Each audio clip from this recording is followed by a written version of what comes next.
Bonjour et bienvenue dans la saison 4 du podcast À fleur de peau, le podcast qui t'aide à comprendre et à mieux vivre ta haute sensibilité.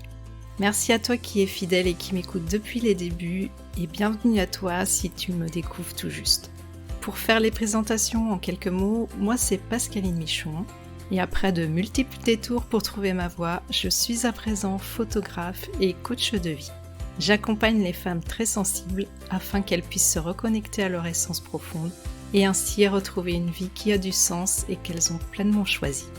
Mais dans ce podcast, j'ai à cœur de faire connaître ce trait de la haute sensibilité au plus grand nombre. Donc si tu as envie d'y voir un petit peu plus clair sur ta façon de fonctionner, si tu cherches des réponses, eh bien tu es au bon endroit. Tu trouveras des épisodes solo, mais aussi des épisodes avec des invités qui sont là pour nous apporter leur expertise et aussi nous ouvrir un petit peu nos horizons. Et depuis janvier 2021, Saverio Tomasella, qui est un des experts reconnus en France sur le sujet, m'a fait l'honneur de devenir le parrain du podcast. On est donc amené à enregistrer régulièrement des épisodes ensemble. Le podcast est diffusé tous les 15 jours, le jeudi dès 7h15 sur toutes les plateformes d'écoute principales. Si tu apprécies le contenu, surtout n'hésite pas à partager un maximum et à mettre plein de petites étoiles dans ton application d'écoute préférée. En attendant, je t'invite à t'installer confortablement, à prendre pleinement le temps de cette pause pour toi et je te souhaite une bonne écoute.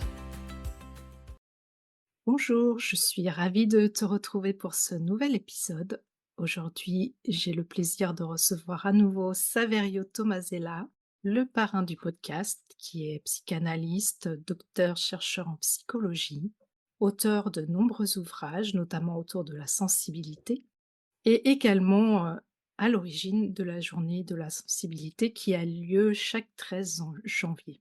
Et aujourd'hui, on se retrouve à l'occasion de la semaine de la sensibilité, justement, pour enregistrer un épisode autour du thème S'aimer avec sa sensibilité. Bonjour Saverio. Bonjour Pascaline. Je suis ravie de te retrouver. Ça fait longtemps que nous n'avons pas eu l'occasion d'enregistrer un petit épisode ensemble, donc aujourd'hui, je suis vraiment très très contente. Moi aussi, merci. Alors pour commencer et puis, pour poser un petit peu, les bases, de notre échange, parce que je pense que c'est important, est-ce que tu pourrais nous rappeler ce qu'est l'amour de soi? Je pense que c'est important de ne pas aller trop vite quand on parle de l'amour de soi et peut-être, de commencer par des choses très simples. C'est-à-dire quand on aime, on va même commencer par quelque chose plutôt que quelqu'un. On aime jardiner, on aime se promener en forêt, on aime danser, chanter, jouer de la musique, dessiner et cetera ou lire. On passe du temps à faire ce qu'on aime. Mmh. On passe du temps à jardiner, à se promener, à danser, à chanter, à lire. Et donc c'est pareil avec une personne ou un animal si on aime un animal. Et donc c'est pareil avec une personne qu'on aime, on passe du temps avec elle. On se sent bien en sa compagnie et on aime être avec elle, faire des choses avec elle, même en silence ou en lui parlant.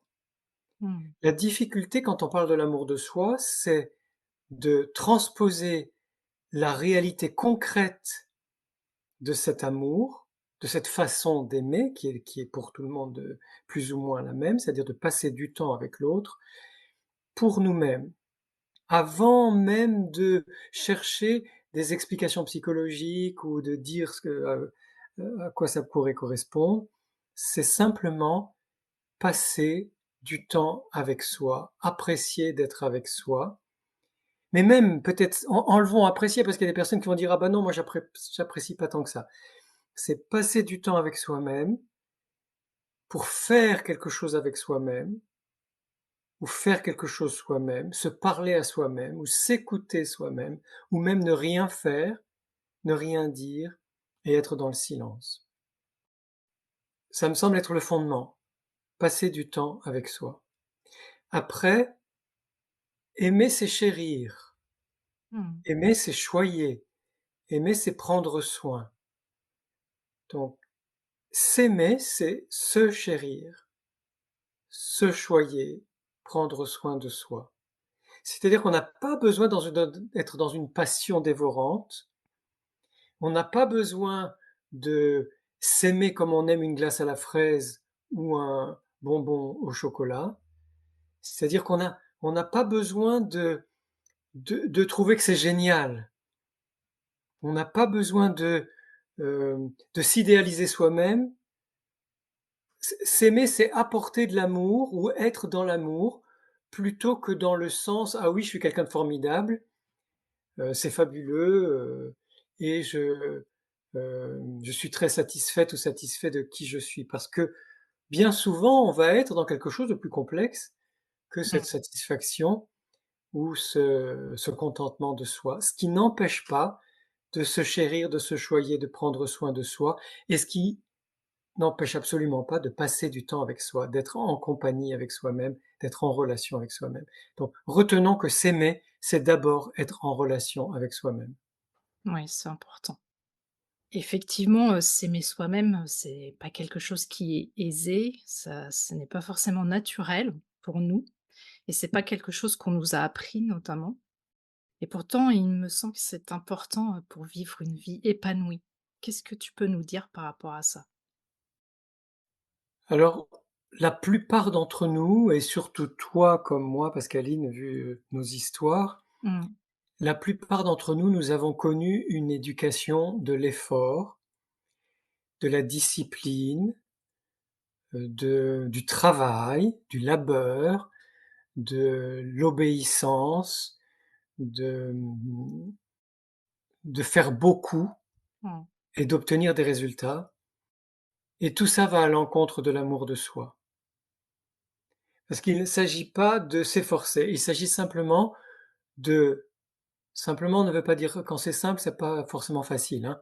Il Non. s'agit simplement d'être dans la considération, dans le respect de soi, Mmh. et donc dans la compassion. C'est-à-dire que cette éducation de l'effort, de la discipline, du travail, moi j'aime pas du tout quand on dit travailler sur soi parce que déjà on travaille pour gagner sa vie. Enfin, et même là, l'expression n'est pas très bonne. On travaille pour gagner suffisamment d'argent pour payer ses charges. C'est suffisant. On n'a pas besoin de travailler sur soi ou dans le domaine psychologique ou autre.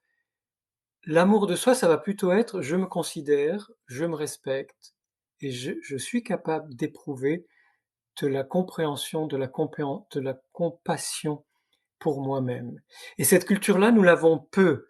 Mmh. Elle commence à se dessiner, autant chez les anglo-saxons que chez les francophones, mais c'est tout nouveau.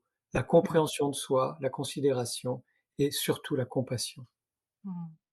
C'est vrai que moi j'ai beaucoup entendu, quand j'étais petite que j'étais égoïste et que je ne pensais qu'à moi. Alors que c'était pas du tout l'impression que enfin, le ressenti que j'avais à l'intérieur donc effectivement, notre éducation, a parfois fait beaucoup de mal pour l'amour de soi. Oui, bah, justement, quand on nous critiquait en nous disant: «Tu t'écoutes trop» ou «Ne Mmh. t'écoute pas», ou qu'on était égoïste, égocentrique, c'était justement pour enfoncer le clou de ce dressage, de cette Mmh. éducation de l'effort, de l'obéissance, de la discipline et du travail, et nous empêcher d'une certaine façon de penser à nous. Mmh. C'est ça. Mmh. Heu, donc ça nous décentre Mmh. de nous-mêmes, ça nous déconnecte de nous-mêmes, ça casse la relation avec nous-mêmes. Donc si je pars de mon expérience, là, je viens juste de donner un petit exemple et de ce que je constate, auprès des personnes que j'accompagne, j'ai l'impression que lorsqu'on est très sensible et que notre sensibilité n'a pas été, vraiment accueillie, pas très bien accueillie, on a tendance à se construire justement dans le désamour de soi. Qu'est-ce que tu peux dire aussi par rapport à ça? Ben, c'est tellement vrai, tellement triste et tellement révoltant que ce soit le cas pour tant de personnes, pour toi, pour moi et pour tant d'autres, qu'on nous ait inculqué ce désamour de nous-mêmes, ce non-amour pour nous-mêmes, et qu'on nous ait fait croire que c'était normal Mmh. et que c'était bien de ne pas s'aimer et de ne pas s'accorder d'importance et de ne pas s'accorder de temps.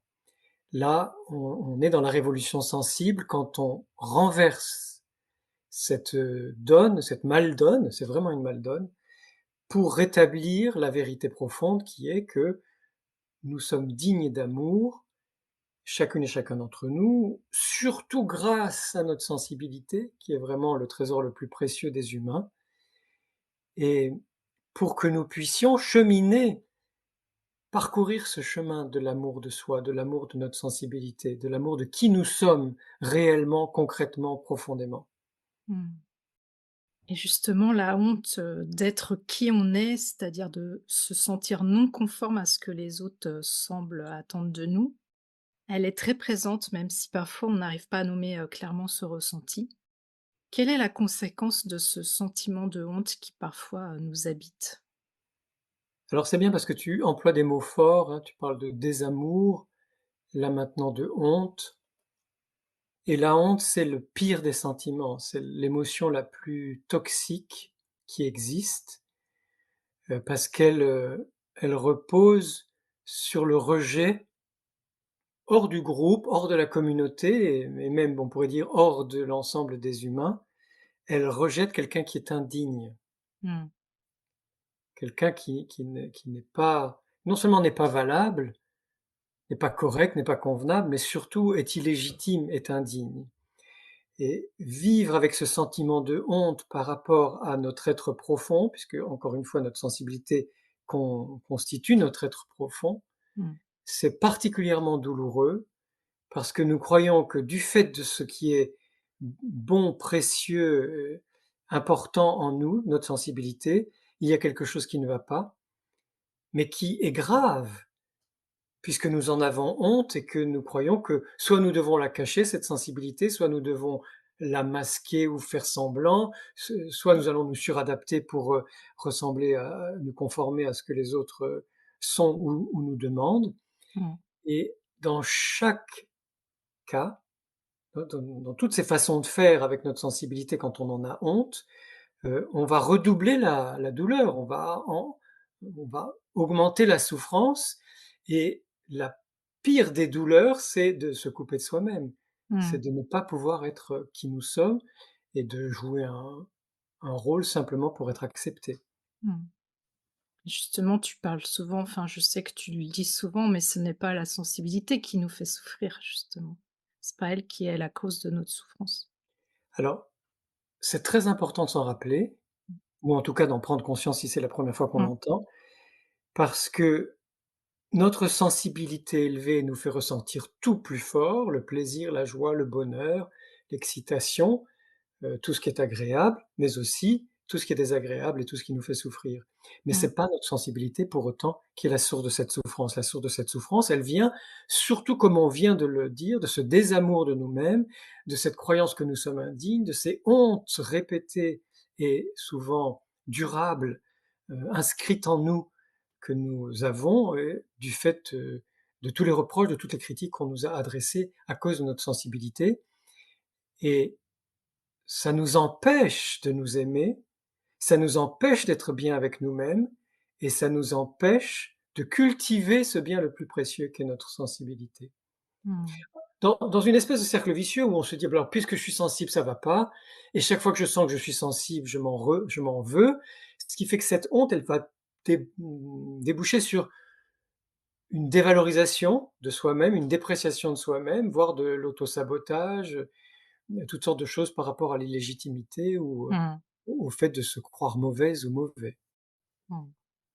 Et donc on ne peut pas s'aimer qu'à moitié finalement. Heu, qu'est-ce qui se passe quand on rejette justement une partie de soi et notamment notre sensibilité? On est en guerre contre nous-mêmes, c'est-à-dire qu'on se sent dans un fort mécontentement, dans une forte insatisfaction. Je ne suis pas celle ou celui que je devrais être, je ne suis pas qui je devrais être et je suis obligé dans cette configuration de honte, de désamour, de croyance que quelque chose ne va pas, cela me met dans dans un combat contre moi-même, dans une Mmh. lutte pour être autrement, pour être quelqu'un d'autre, pour paraître différent, pour me débrouiller sans être dans la vérité, dans l'authenticité de mon être. Et ça nous met dans une espèce de conflit permanent auquel on s'habitue avec Mmh. le temps, et donc on croit que c'est comme ça la vie, avec les humains ou en société et non, c'est une espèce de faux pli, Mmh. de mauvaises habitudes qui nous engagent sur une impasse, dans une voie sans issue. Mmh. C'est vrai que moi, il y a pas si longtemps que ça encore, je me suis rendu compte que j'étais en lutte contre moi-même finalement et que j'étais dans une espèce de combat comme tu le disais pour encore m'améliorer, pour changer quelque chose, en moi alors que finalement non, c'est je prenais le problème à l'envers. Notre part sensible, notre vulnérabilité, elle est ce qui constitue notre humanité, tu l'as souvent dit, répété dans tes écrits ou dans différents podcasts. Et il y a pas très longtemps, il y a quelques mois, Zao de Sagazan, nous a touchés en affirmant: «Être sensible, c'est être vivant et on n'est jamais trop vivant». Finalement, est-ce que se couper de sa sensibilité, c'est se couper de la vie? Oui, absolument, absolument et je pense que malheureusement, c'est là la pire des souffrances. Croyant que notre sensibilité est un problème ou une anomalie, nous nous coupons de notre sensibilité parce que nous en avons honte face aux autres, ou la plupart des autres, et nous coupant de notre sensibilité, nous nous coupons de la vie, et là, c'est vraiment la pire des souffrances. Alors non seulement nous sommes coupés de notre être profond, mais nous sommes coupés de notre vitalité Mmh. et on est finalement dans une espèce de survie, où on essaye de s'en sortir, dans cet épuisement. On parlait de conflit contre soi-même, de lutte contre soi-même permanente. Mmh. Là aussi, cette survie, pendant des années, alors j'espère que ça change là avec tous les écrits et tous les podcasts qui existent sur la haute sensibilité maintenant et merci pour tout ton travail parce que ça va vraiment dans ce sens-là. Mais beaucoup de personnes, en tout cas de plus de 40 ans, on va dire, Mmh. ont connu malheureusement, cet avant, le j'espère qu'il y aura un âge d'or de la sensibilité bientôt et notamment de la haute sensibilité. Mais nous avons connu plutôt, les ténèbres, C'est ça, le Moyen Âge de la le sensibilité. Moyen Âge, hein, le temps obscur dans Mmh. lesquels, on nous prenait pour des sorcières et des sorciers Mmh. et où on nous dénigrait ou en tout cas on mettait un peu au rebut de la société, où on nous demandait, on nous enjoignait de nous adapter, pour être performants et ne surtout pas dire qui nous sommes et exprimer notre sensibilité.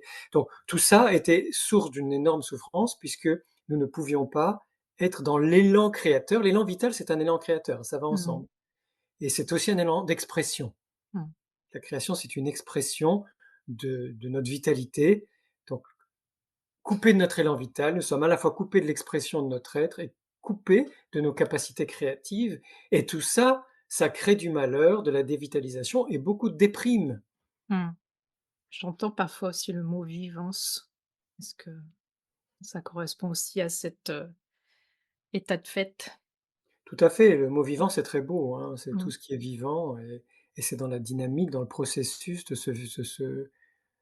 tous ces phénomènes, vivants en nous, autour de nous, dans nos relations et c'est très important de cultiver la vivance Mmh. et la vivance, elle repose complètement sur nos sensibilités. Mmh.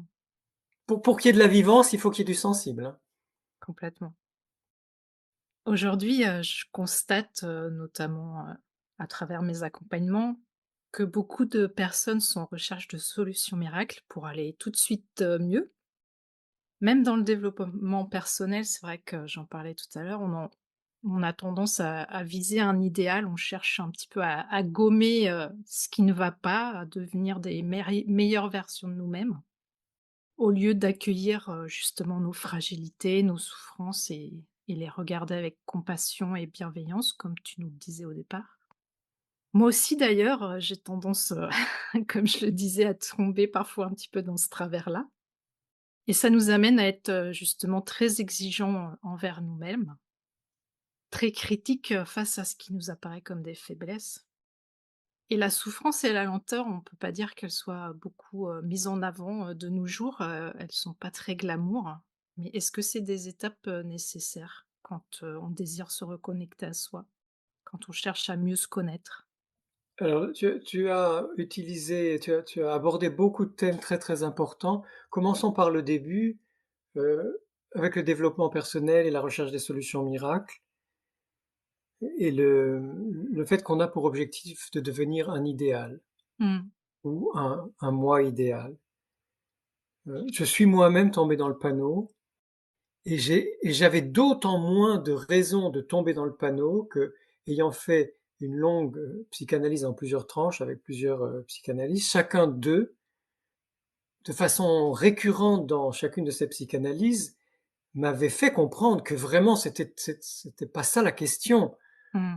de devenir un moi idéal, de tout le temps faire des efforts, de vouloir être meilleur, voilà, de gommer ce qui ne va pas. Et j'ai même, je suis gêné aujourd'hui d'avoir dans une vidéo, il y a quelques années, pas si longtemps que ça, on va dire 3, 4 ans, Mmh. parlé de devenir une meilleure version de soi-même. C'est-à-dire que je pense que même les gens les plus avertis et qui ont été avertis au moment où tout ça est arrivé, parce que c'est pas éternel, hein, toutes ces rengaines-là, elles sont nouvelles, elles Mmh. n'existaient pas avant et un jour elles partiront.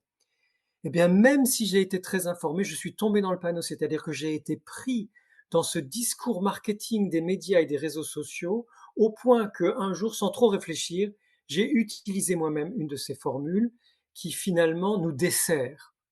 C'est dire comme le phénomène est prégnant. Et si je le dis, c'est aussi pour nous déculpabiliser. On a entendu tout ça tellement qu'on a cru que c'était ça qu'on devait faire, penser positif, cocher des cases, faire tout ce qu'il faut pour gober ce qui va pas et paraître encore mieux que ce qu'on est ou même se transformer complètement.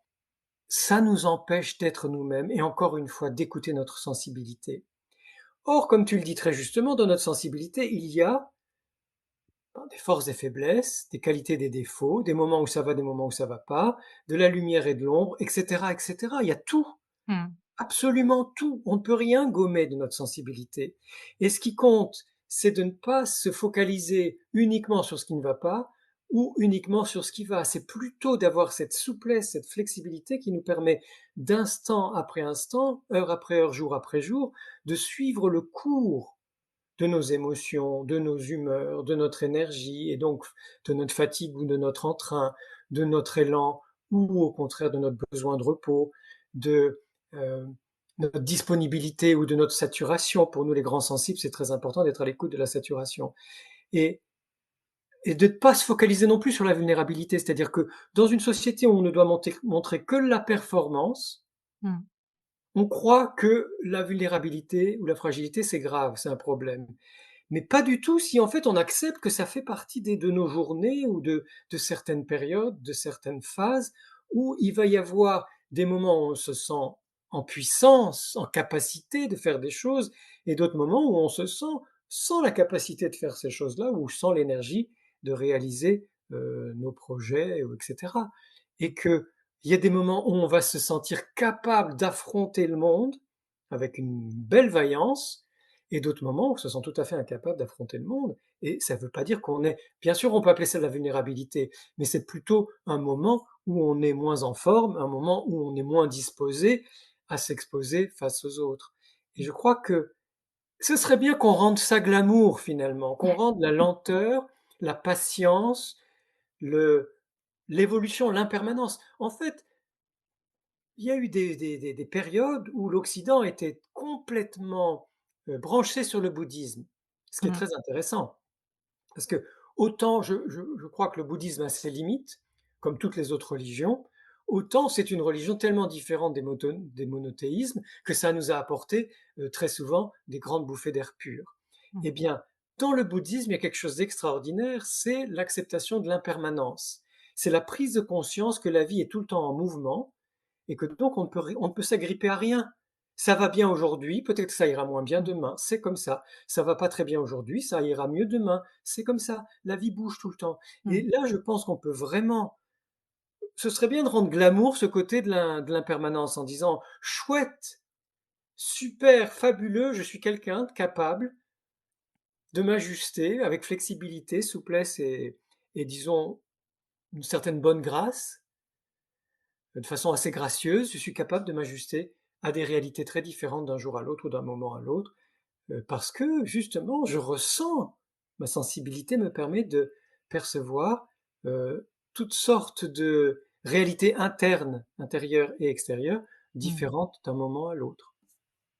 C'est vrai que moi je me suis rendu compte justement ces derniers mois que j'étais un petit peu dans cette tendance à vouloir trouver justement une solution pour aller mieux tout de suite. Je voulais aller mieux et en fait, c'est quand j'ai pris, conscience de ça que je me suis dit: «Mais en fait, non, accepte juste que là, tu es dans un moment de moins bien, que en fait, il faut que tu accueilles ça et que c'est à partir de ce moment-là où en fait ça a commencé tout simplement, tout seul à aller mieux parce que j'ai accepté que j'étais dans un moment, de souffrance et que je passais par des moments difficiles et c'est à partir de ce moment, il y a eu un point de bascule d'acceptation, on va dire, de cette souffrance au lieu de vouloir de la cacher à tout prix, enfin de l'éviter, qui fait que, eh ben, j'ai commencé à aller mieux en fait. Oui, ça c'est vraiment fondamental et je souhaite que toutes les personnes qui nous écoutent retiennent cette grande leçon de vie que tu nous donnes là. C'est vraiment en accueillant ce qui est difficile ou inattendu ou pas comme on voudrait, Mmh. ou désagréable, déplaisant, inconfortable et cetera. C'est vraiment en l'accueillant que quelque chose commence à changer effectivement et que ça change en nous. C'est-à-dire qu'il y a Mmh. pas un travail à faire, il y a pas un effort à faire. Mmh. C'est l'accueil, l'accueil, le recueil, hein, c'est comme une espèce de récolte, un fruit mûr tombe, on le ramasse, Mmh. ça se passe de façon naturelle, voilà. Je pense que quand on est dans cette acceptation dont tu parles, on laisse faire la nature et la nature est intelligente, la nature est pleine de sagesse, la nature veut notre bien, y compris donc notre corps, hein, qui fait partie de la nature, qui est la nature et à partir du moment où on accepte ce qui est, cette sagesse profonde, cette capacité d'auto-guérison, pour le dire Mmh. autrement, se met en marche d'elle-même, Mmh. sans entrave puisque on lâche prise, C'est ça, on ne fait plus ouais. quelque chose. Et c'est vrai que je me suis rendu compte aussi, c'est aussi pour ça que je parle, de honte et un petit peu aussi du sentiment de culpabilité dans le podcast, c'est que j'avais ce sentiment de culpabilité de me dire: «Mais c'est pas possible, tu as tous les outils, tu es coach, tu devrais, pouvoir appliquer à toi-même ce que tu recommandes, à tes accompagnantes», et je me suis dit: «Mais enfin, c'est pas possible, d'être comme ça», et c'est là que je me suis dit: «Mais bon sang, ce sentiment de honte, il fait vraiment des ravages, en fait», et c'était pour ça que c'était important pour moi, d'évoquer ce point-là aussi, aujourd'hui avec toi. Oui, ce sentiment de honte fait des ravages, c'est ça exactement et souvent, nous avons une tendance naturelle à éviter la douleur ou la souffrance, ce qui se comprend, hein, C'est normal, c'est c'est humain. c'est humain et c'est sain, hein, quand, on sent qu'on va se brûler, on enlève la main ou on se recule, hem et c'est pareil pour beaucoup de choses. Mais avec la honte, si on fuit cette honte, si on veut vraiment pas, se rendre compte qu'on a honte de certaines choses ou qu'on a emmagasiné certains sentiments de honte depuis qu'on est enfant, ça nous empêche de nous en libérer. Or vraiment, nous avons besoin de nous libérer de la culpabilité, c'est vrai, mais encore plus de toutes les formes de honte que nous avons emmagasinées, parce qu'elles nous dévitalisent.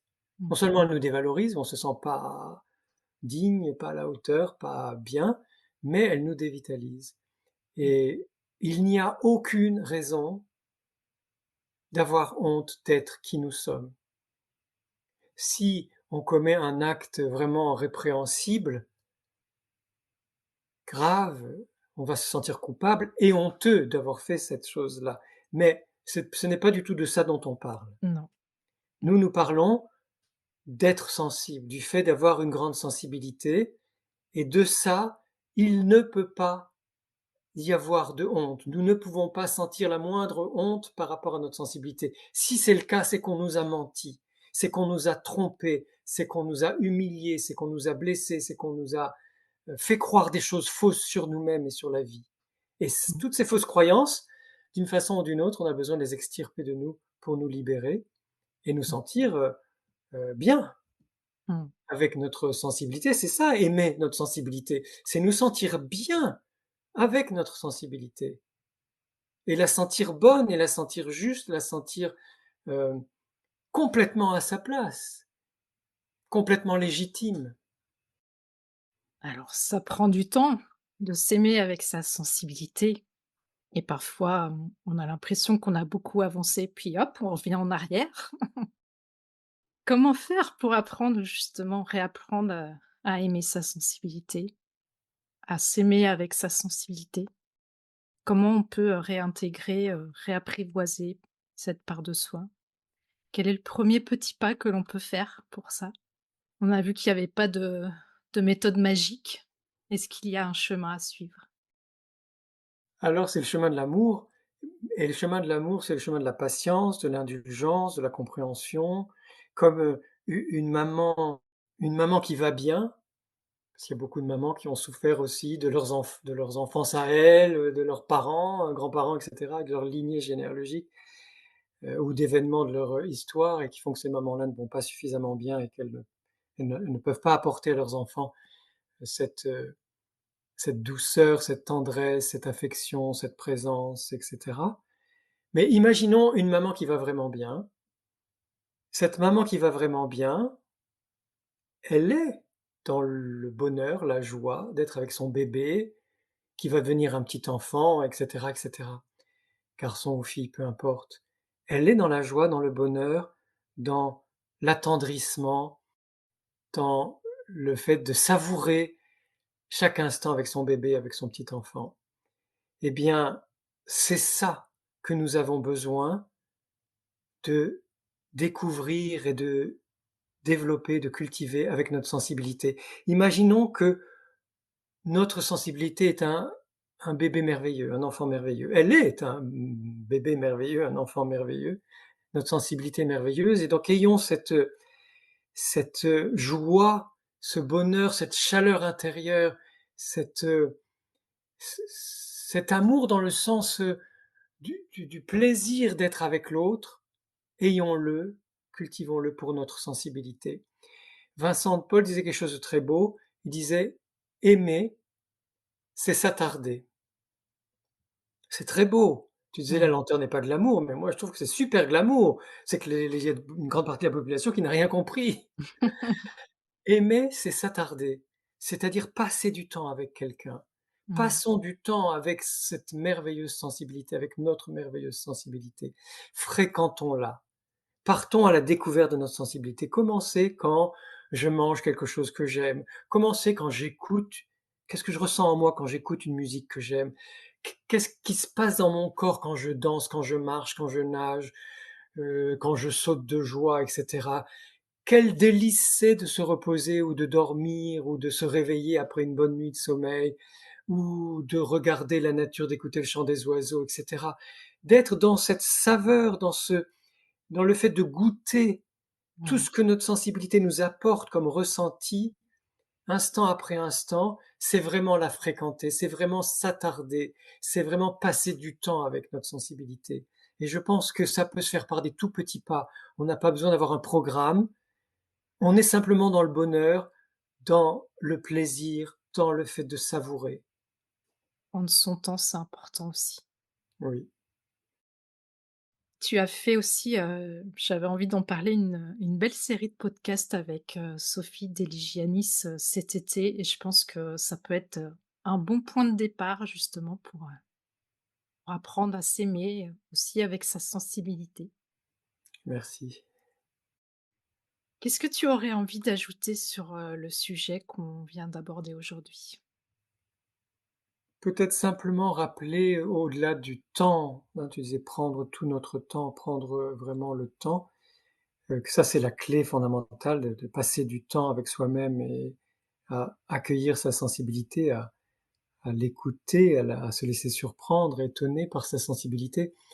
Je voudrais insister par rapport à toute cette question du désamour, de la honte, de de l'illégitimité ou de la dévalorisation, la déconsidération. Je voudrais insister sur la question de l'indulgence. Être dans l'amour de soi-même, dans l'amour de sa sensibilité, se chérir, se choyer, prendre soin de soi, c'est aussi, pour aller vers la compréhension, pour aller vers la compassion, être indulgente et indulgent. C'est aussi être, il y a un très beau mot qu'on emploie peu maintenant, je ne sais pas pourquoi, alors qu'il est magnifique, la mansuétude. La mansuétude, c'est une espèce de générosité, de noblesse, de compréhension, la clémence aussi. On Mmh. n'emploie plus ces beaux mots. Peut-être parce qu'ils sont trop loin de l'anglais, je sais pas, mais être clément, clémente avec soi-même, être dans une grande mansuétude avec sa sensibilité, être dans une forme de générosité, dans une forme de don. Le don et l'accueil, le don, donner, recevoir, ça va tout le temps ensemble. Donner du temps à sa sensibilité, c'est accueillir tout ce qu'elle nous apporte, donc accepter de recevoir ses dons, accepter de recevoir les dons de notre sensibilité.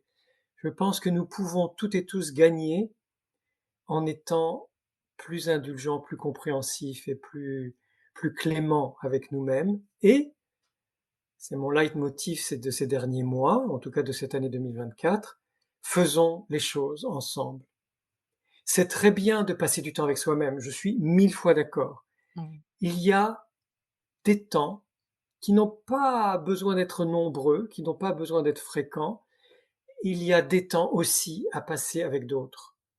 Et notamment à passer avec d'autres dans l'expression de nos sensibilités, de nos grandes sensibilités, dans le partage de nos hautes sensibilités. Mmh. Et la semaine de la sensibilité, la journée mondiale de la sensibilité sont faites pour ça. Un grand merci, Pascaline. C'est vrai que ce que tu dis, je me suis rendu compte que ces dernières années, j'avais eu tendance à me replier un petit peu sur moi-même, mais je pense que c'était aussi quelque chose dont j'avais besoin pour me retrouver aussi. Et là, je sens qu'il est temps pour moi de m'ouvrir de nouveau aux relations et de chercher à être en relation avec les autres. Et je sens que c'est un besoin qui émerge de nouveau. Donc c'est aussi important d'écouter ça. Merci beaucoup, Saverio, pour ce partage et Merci à toi. Simplement, tu as dit d'écouter ses besoins. Ben voilà, une façon de s'aimer et d'aimer sa sensibilité, c'est de rester tout le temps à l'écoute de nos besoins. mmh, c'est quelque chose, que je partage beaucoup aussi avec mes coachés. Donc effectivement, les besoins, c'est très important. Mais parfois, on a beau être coach, on oublie aussi de prendre soin de ses besoins. Donc il faut faire attention aussi à ça. Toujours être à l'écoute de ce qui est juste pour soi. Voilà. Merci beaucoup Saverio, Merci Pascaline. j'étais ravie de pouvoir, de nouveau échanger avec toi aujourd'hui. C'était vraiment un plaisir et je te dis peut-être à bientôt. Avec grand plaisir. À bientôt. Voilà, je te remercie pour ton écoute. J'espère que cet épisode t'aura été utile. Si tu l'as apprécié, je te serais vraiment reconnaissante de me laisser un avis et surtout un maximum d'étoiles sur Apple Podcast pour m'aider à le faire connaître. N'hésite pas non plus à le partager si tu penses que ça peut être utile à d'autres personnes. Tu peux retrouver tous les épisodes sur mon site internet à l'adresse suivante: www.pascalineMichonphotographe-toutattaché.com dans la rubrique podcast. Le podcast est aussi bien sûr disponible sur toutes les plateformes d'écoute principales. Si tu as envie d'échanger avec moi à propos de l'épisode, j'en serais vraiment ravie. Pour ça, tu peux me contacter sur Instagram, là où je suis la plus présente. Le compte, c'est tout simplement à fleur de peau podcast avec des tirets vers le bas entre chaque mot. En attendant, je te donne rendez-vous la semaine prochaine pour un nouvel épisode. À bientôt!